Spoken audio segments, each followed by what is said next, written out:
for it, you guys. We got this, all right? 2 more weeks till the end of the month. It's almost Halloween. We're gonna start some of our fun Halloween stuff. The kids are probably gonna start losing it soon.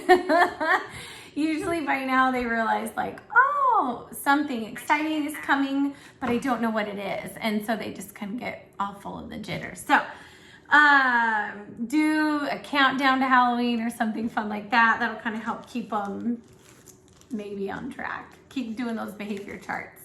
Anyways, so this week, I'll try to be fast, I promise. You've got these different shape mats.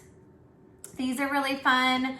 They can draw out the cards from their tubs. Like, remember last week I showed you the little bean tubs. They can try to like pick out a card and match it. So like that is an oval. Can they match it to the oval? That sort of thing. Or if they needed a little, you could also have them match it like on here. Where does it go? That sort of thing. Hide shapes around the house, whatever you want to do. But these are just kind of some fun little things to have on hand. You could also use it as like a Play-Doh mat. I laminated ours. But they could stick on Play-Doh to try to make the shapes out of Play-Doh. That would be something great for the older kiddos. See if they can make these shapes. It'd be really tricky.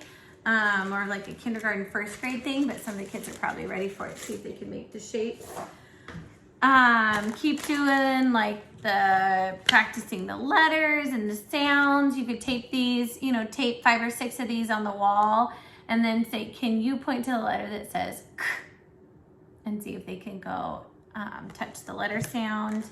Yeah, just try to have a couple things ready. I like to have them in like a tub, or a lot of times I'll keep them in like a Ziploc bag so everything's ready and it's quick to hand to them to do a fun little project for those in between times. We are starting some Halloween stuff. I'm super excited. So they get to do their little Halloween songbooks.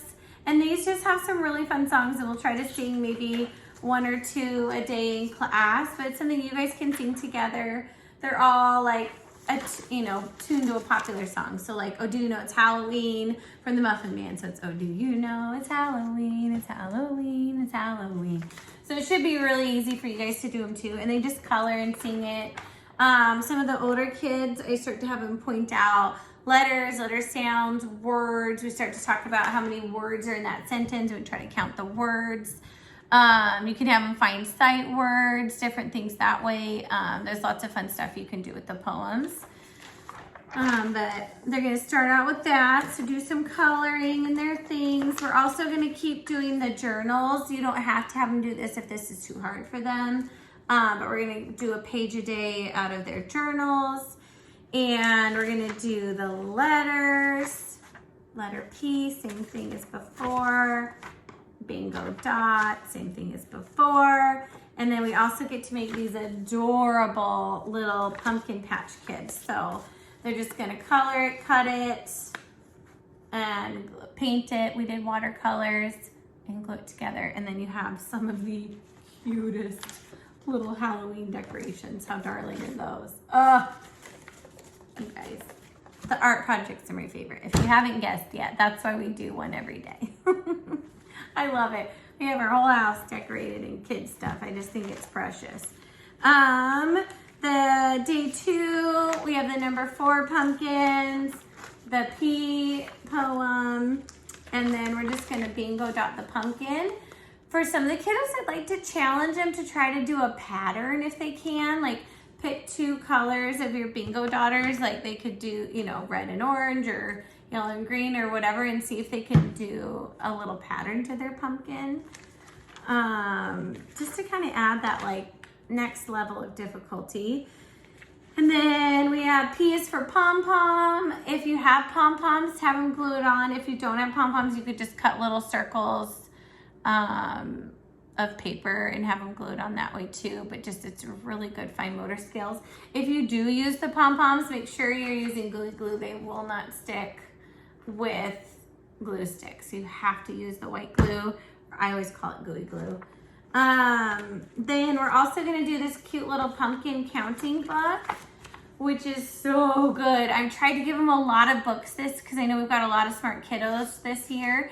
So much reading. Read, okay? I'm also going to be, if you didn't get it yet, but there's like Scholastic magazine order that you can do to get your kids lots of books, okay? Read.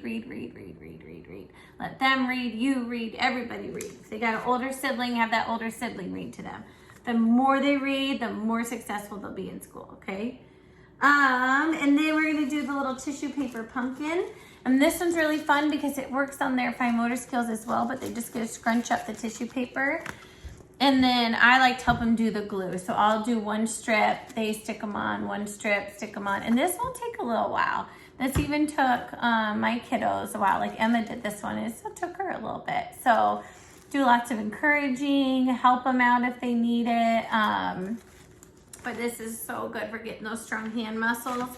If they're getting tired of doing a lot of coloring, it's probably because their hand muscles are not very strong yet. So I tried to make this one speedy quick for you, but keep doing those literacy centers. If you need some more ideas for math or literacy, please reach out. I have a million, but I don't want to overwhelm you guys. Because you can also use like the letter cards that I sent out to you, or the shape cards or number cards. There's a lot of fun things. You can just throw these on the ground and have the kids hop on them. Like, can they hop on all the letters of their name? There's lots of fun activities that way that you guys can do to get them up and moving and learning in a fun way where they're not just having to sit and stare at me or sit and color the whole time, because that's not the point of preschool. But anyways, have an awesome week. Reach out if you need me, and I'll talk to you next week.